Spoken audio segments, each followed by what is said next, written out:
This is my third time making this video, and if I gotta film it again, I'm gonna break this fucking camera. Anyway, I'm gonna here do a little action figure review in front of all these items that I need to sell on eBay. And it's of this fella right here. I got two of them. This is Yees, that is R-E-E-Y-E-E-S, from the 1983 Return of the Jedi line of toys made by Kenner. These are the first, Reus is the first vintage Star Wars figure that I ever bought, back when I was really into collecting the vintage figures. I'm not so much into it anymore, although I still do have a couple, and these are among them. And what drew me to this particular character is that he's got a very unique design, as you could see, really. He's like a three-eyed goat person with massive hands. And I believe his species name is Gran, or something like that.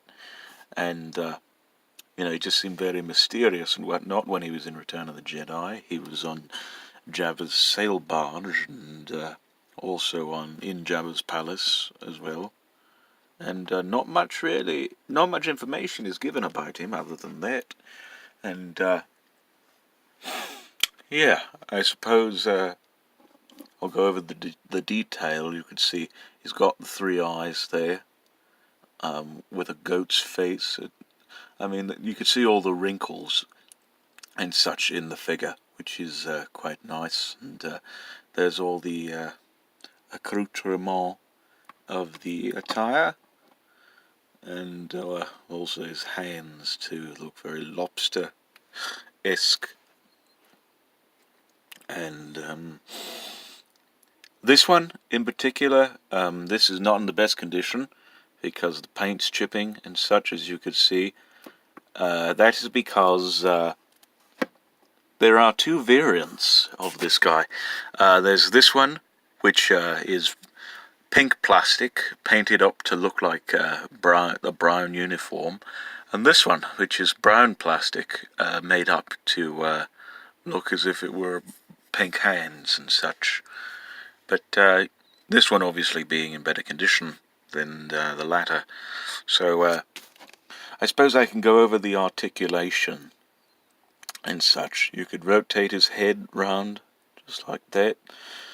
His arms you could move up and, give him kind of a little afraid type of pose or something or other.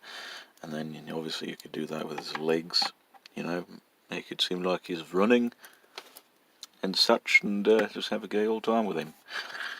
He did come with one accessory, which is this gun here. This is a made-up weapon that Kenner had designed especially for him. I don't believe he sports this in the movie, but they just let him have it, I suppose.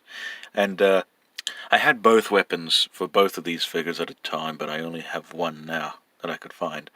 And I gave it this one because this was in better condition.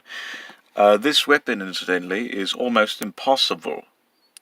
There we go. Finally get some fucking focus here. I'm sorry, I'm swearing a lot, but we finally get some bloody focus. This weapon is almost impossible for him to hold in his hand, because it's made in such a way that you kind of need to stand it upright in the slot of his hand there, rather than, get that little, you can see there's an arc there, that would act as a trigger that you'd have to loop in there, and it wouldn't hold. Trust me, it would not hold. But that aside, he's still a very nice looking figure, this Reus from Return of the Jedi. One of my favourites, and I do plan to collect the other ones that are out there. I know there's a Power of the Force one, and there's also a Black Series one with more articulation, and it's more detailed than this. And there's also a Funko Pop, that's exclusive to Wargrains, which I plan to get as well. So, that's just a little action figure review, and I'll catch you on the flip side then. Goodbye.